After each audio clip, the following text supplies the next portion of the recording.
أعوذ بالله من الشيطان الرجيم بسم الله الرحمن الرحيم. Bapak Ibu yang dimuliakan oleh Allah Subhanahu wa taala, tersebutlah ada 3 orang.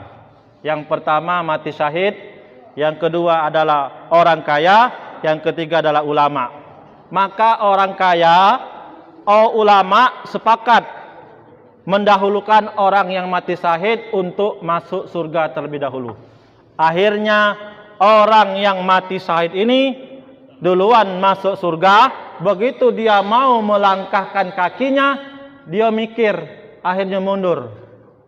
Wahai para ulama, wahai orang kaya, bahwa yang berhak masuk surga aku ini, kira-kira orang yang mati syahid itu dapat ilmu bahwa tidak ada balasan orang yang mati syahid melainkan surganya Allah Subhanahu wa taala. Dari siapa, Pak? Dari ulama. Dia tahu, ya. Tahu bahwa pahala orang yang mati syahid itu adalah surga dari ceramahnya ulama, dari pengetahuan ulama. Akhirnya apa, Pak? Akhirnya orang yang mati syahid ini mempersilakan ulama ini duluan masuk surga. Sepakat tak, Pak?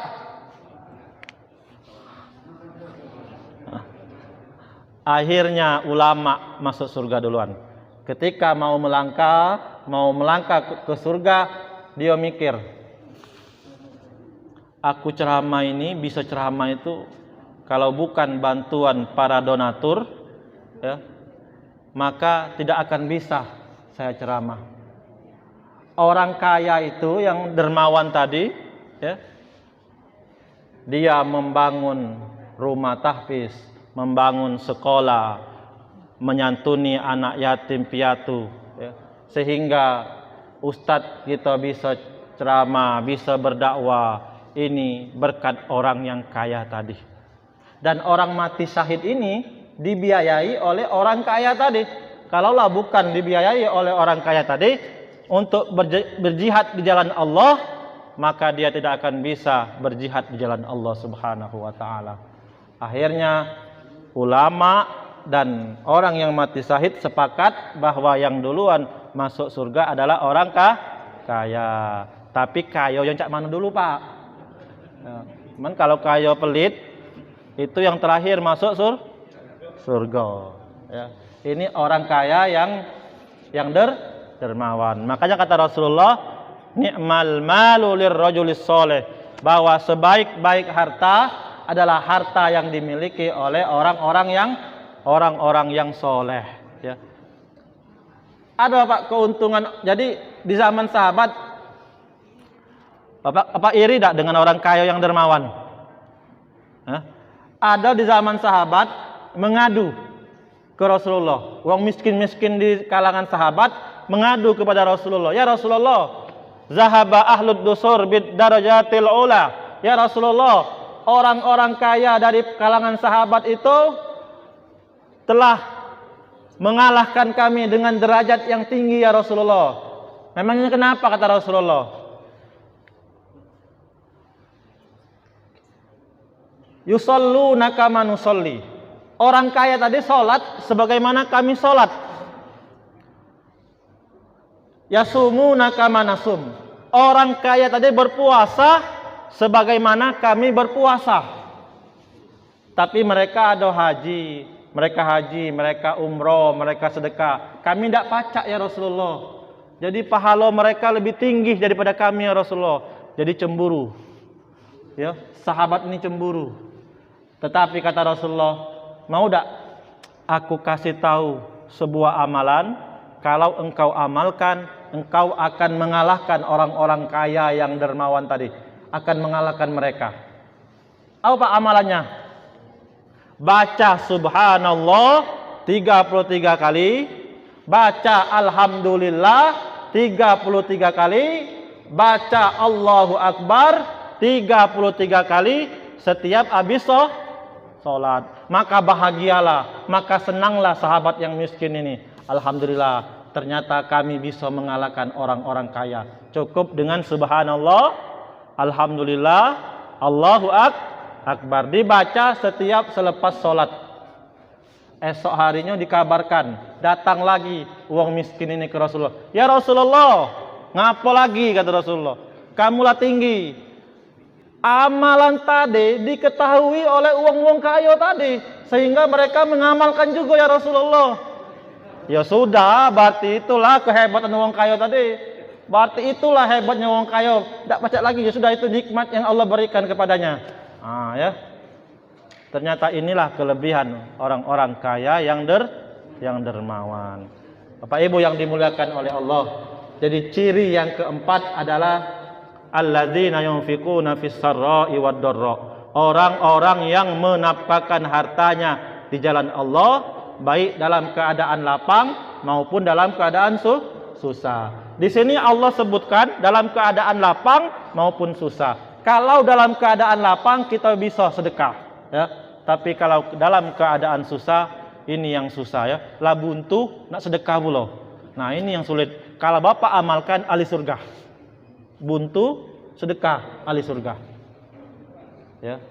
Lapang sedekah biasa ya. Uang kaya sedekah biasa. Kalau uang miskin sedekah. Nah, itu yang luar biasa. Maka yang di sini disebut allazina yunfiquna fis sarra'i wad dharra, yaitu orang-orang yang menafkahkan harta di jalan Allah, baik dalam keadaan lapang maupun dalam keadaan susah. Jadi orang-orang hamba-hamba Allah yang sebenar-benarnya bukan hanya hamba Allah yang sibuk beribadah kepada Allah, tetapi dia memikirkan orang-orang di sekitarnya. Hamba-hamba Allah yang sebenarnya adalah hamba-hamba Allah yang selalu peka terhadap lingkungannya.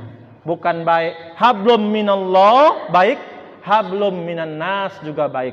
Maka percuma yang hablum minallah baik tetapi dia tidak menjaga hablum minan nas. Jadi kalau ingin masuk surga, ahli surga, maka jagalah hablum minallah dan jagalah hablum minan nas. Ini yang keempat, ya. Yang kelima, terakhir, jam 6, ya. Terakhir, wal mustaghfirina bil ashar, orang-orang yang beristighfar, memohon ampun kepada Allah Subhanahu wa taala. Kalau bukan ahli sabar, kalau kita bukan orang yang sabar, kita bukan orang yang jujur, kita bukan orang yang taat, kita bukan orang yang menafkahkan harta di jalan Allah, maka kita orang beristighfar. Jadilah orang yang meminta ampun. Ustadz, cak mana baca istighfar? Boleh astaghfirullah, astaghfirullah ya. Atau astaghfirullahalazim allazi la ilaha illa huwal hayyul qayyum. Ya boleh. Atau pakai astaghfirullah rabbal baraya, astaghfirullah minal khataya. Coba kita baca satu kali aja. Astaghfirullah rabbal baraya, astaghfirullah minal khataya. Apalagi di sini disebutkan waktu sahur. Kita ini akan menyambut bulan Ramadan, ya. Waktu sahur itu sebelum waktu subuh, ya. Ketika kita berbanyak istighfar pada Allah Subhanahu wa taala, maka kita termasuk karakter ahli surga. Ada Bapak Ibu, amalan istighfar namanya sayyidul istighfar. Hendaklah kalian mengatakan, kata Rasulullah, Allahumma anta rabbi la ilaha illa anta khalaqtani wa ana abduka wa ana ala ahdika wa wa'dika mastata'tu a'udzubika min syarri ma sana'tu abu'u laka bi ni'matika alayya wa abu'u bi dzambi faghfirli fa innahu la yaghfiru dzunuba illa anta. Ada yang hafal? Nah, ini adalah sayyidul istighfar. Kata Rasulullah, barang siapa yang mengamalkan ini, dia paham maknanya, artinya tahu artinya, ketika dia baca di pagi hari dan sebelum sore hari dia meninggal, maka Allah Subhanahu wa taala golongkan ia ahli surga. Ketika dia baca di sore hari, paham maknanya dan maksudnya, kemudian belum sampai di pagi hari dia meninggal, maka dia Allah golongkan ia ahli surga.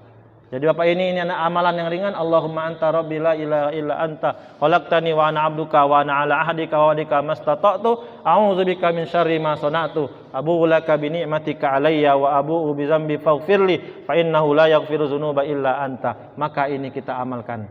Bapak Ibu yang dimuliakan oleh Allah Subhanahu wa taala, inilah 5 karakter ahli surga.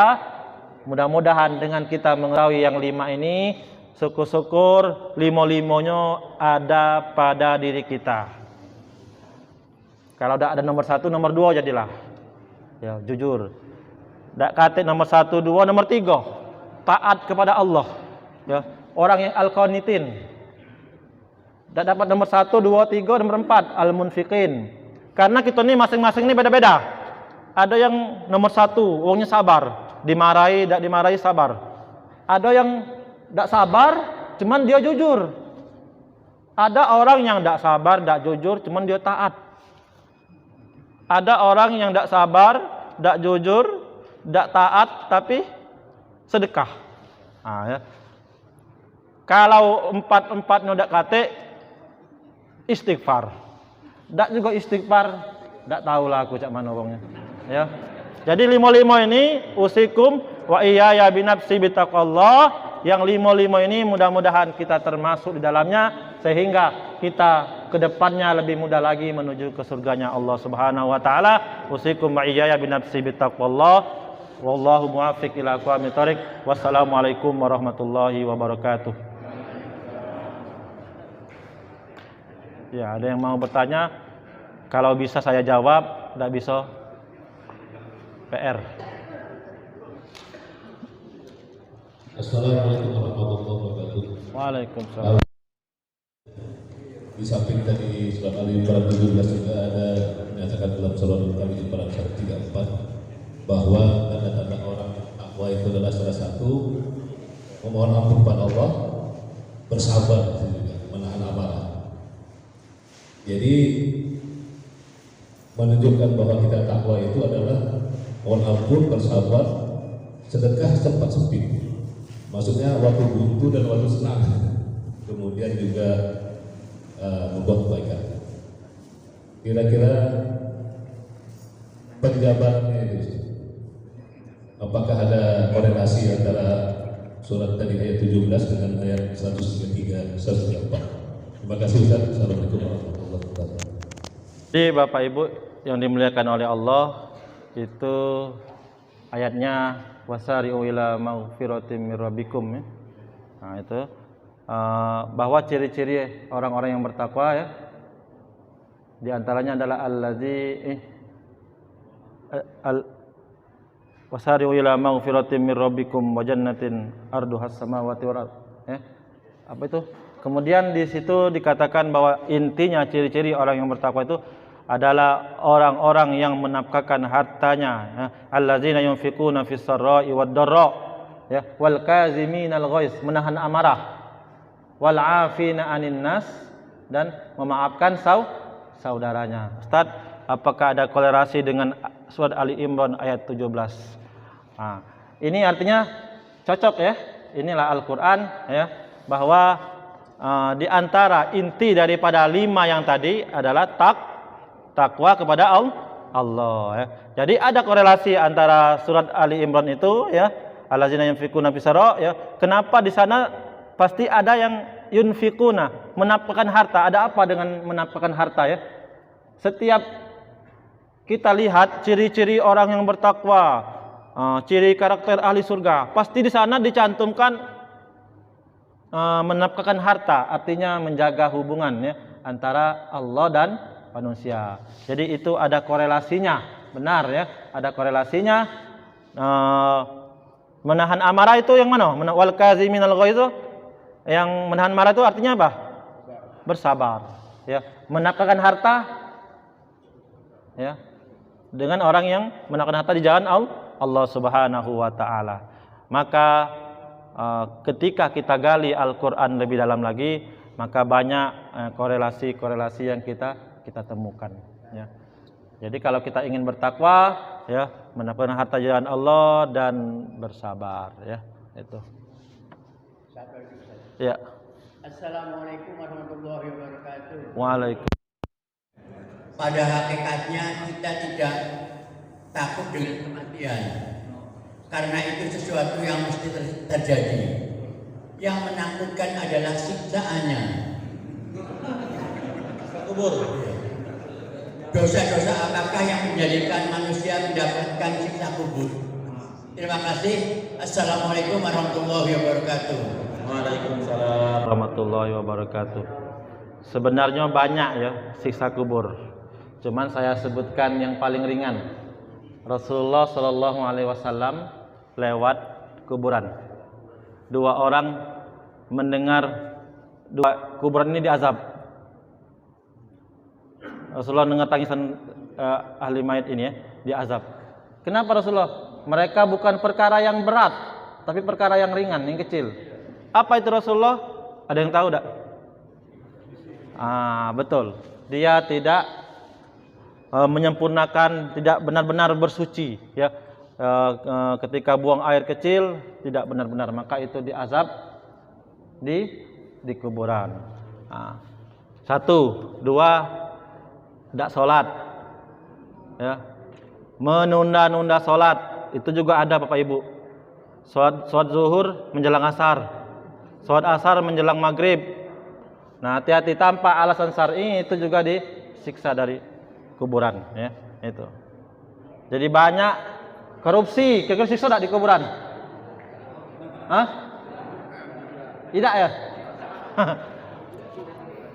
Pokoknya seluruh amal-amal buruk kita di dunia itu akan dihukum, ya. Bapak Ibu dengar ya, ada yang di kuburan itu kepalanya dilempar dengan batu, wah, pecah, ya. Ada yang apa itu, kail itu yang untuk pancing itu ini kan dia sampai berdarah-darah. Ternyata apa itu? Ya banyak ya, diantaranya dia melalaikan sholat. Kira-kira kalau ibu-ibu menggosip, kira-kira disiksa tidak di kuburan? Intinya segala amal yang buruk ya itu akan mendapatkan balasan baik di kuburan maupun di akhirat, ya. Maka jangan meremehkan hal-hal yang membuat ya kita disiksa di kuburan, ya. Tapi secara jelasnya aku tidak tahu ya, belum pernah melihat, ya. Tapi itulah gambarannya, ya. Makanya kita galak berdoa, ya. Doa agar dijauhi daripada azab kubur. Yang sering kita baca ketika menjelang salam. Allahumma inni a'udzubika min azabil kubri. Makanya Bapak Ibu banyak-banyak ya baca agar terhindar daripada azab kubur. Wallahu a'lam bishawab.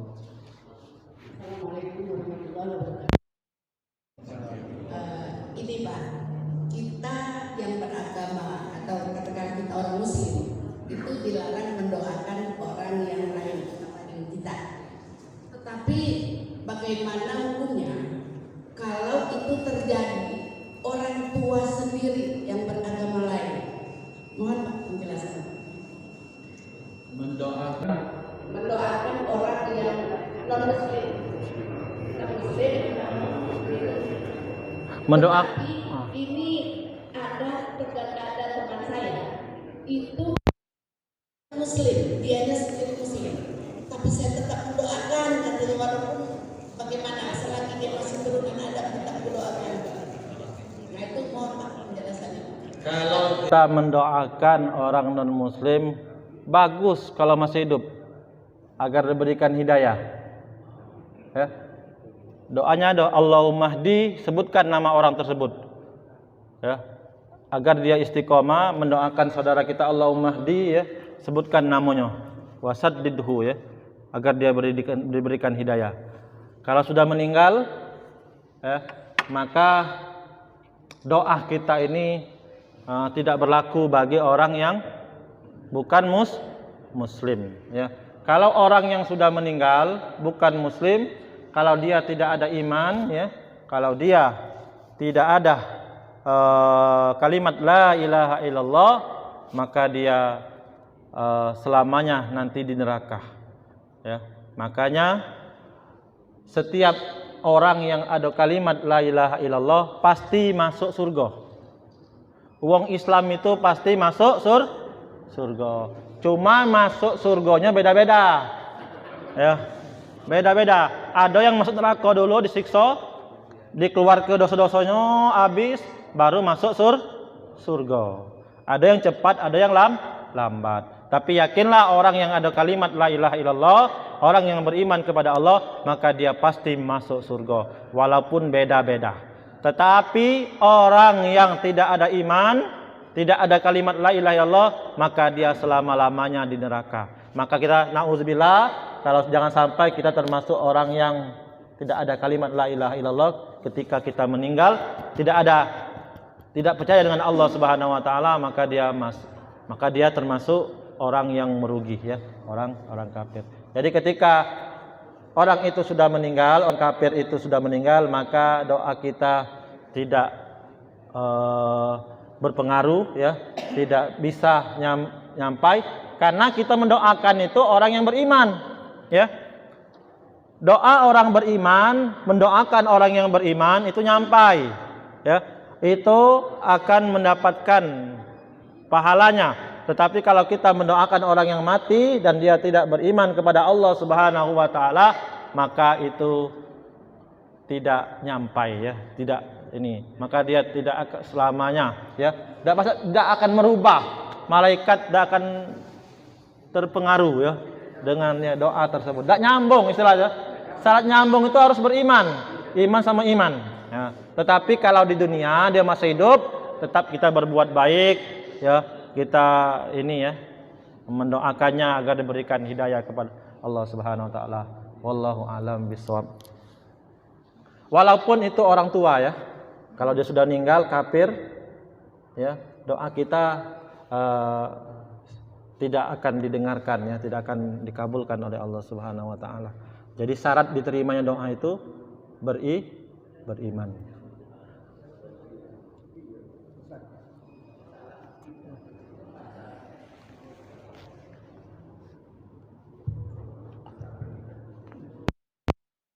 Assalamualaikum warahmatullahi wabarakatuh. Pertanyaan saya, Pak Ustaz, mungkin agak di luar tema, bahwa Al-Quran itu mengandung ayat-ayat yang muhkamat dan mutasyabihat. Mungkin yang mutasyabihat telah jelas, yang muhkamat mungkin perlu penjelasan. Saya bukan mempersalahkan yang muhkamatnya. Seperti contoh, di Al-Quran itu ada ayat-ayat pembuka seperti Yasin, Alif Lam Mim Shad. Itu hanya Allah yang tahu. Apakah sebagai mufasir di muka bumi ini belum ada yang bisa menjelaskan apa yang dimaksudkan kata-kata tersebut? Demikian Ustaz. Assalamualaikum warahmatullahi wabarakatuh. Waalaikumsalam warahmatullahi wabarakatuh. Masya Allah, ya. Ini, ya, pertanyaan ketika kuliah di Al-Azhar, ya, di Mesir sana, ya, nak. Nah, jadi muhkamat itu yang sudah pasti jelas. Kalau mutasyabihat itu yang belum pasti, artinya banyak, ya, yang samar-samar, ya. Ayat itu Bapak Ibu yang dimuliakan oleh Allah, ada yang mutasyabihat seperti apa? Seperti yadullah fawqa aydihim, tangan Allah di atas tangan-tangan mereka. Ini mutasyabihat, artinya banyak, sama-samar, ya. Yadullah ini apakah tangan Allah betul, apa diartikan kekuasaan Allah. Nah, itu, ya. Ini namanya ayat-ayat yang mutasyabihat, yang perlu ditakwil, ya. Karena tidak bisa kita mentakwil yang satu tidak ditakwil. Kalau ada kontradiksi antara satu ayat dengan ayat, maka ini perlu digabungkan itu dengan takwil, ditakwilkan, ya. Tidak bisa satu takwil, ini tidak. Nah, itu, ya. Itu namanya al-mutasyabihat. Nah, pertanyaan beliau tadi adalah tentang tafsir dari awal surat. Contoh Yasin. Ada tak tahu artinya apa? Tidak ada, ya. Ulama manapun, ulama Saudi, ulama Mesir, ulama manapun pasti jawabnya wallahu alam bisawab. Dan apalagi saya, wallahu alam bisawab. Ya, makanya tidak sampai kiamat tidak akan ada yang tahu maknanya. Yang tahu artinya adalah wallahu alam bisawab itu. Wallahu alam bisawab. Wallahu alam bisawab, Pak. Itu.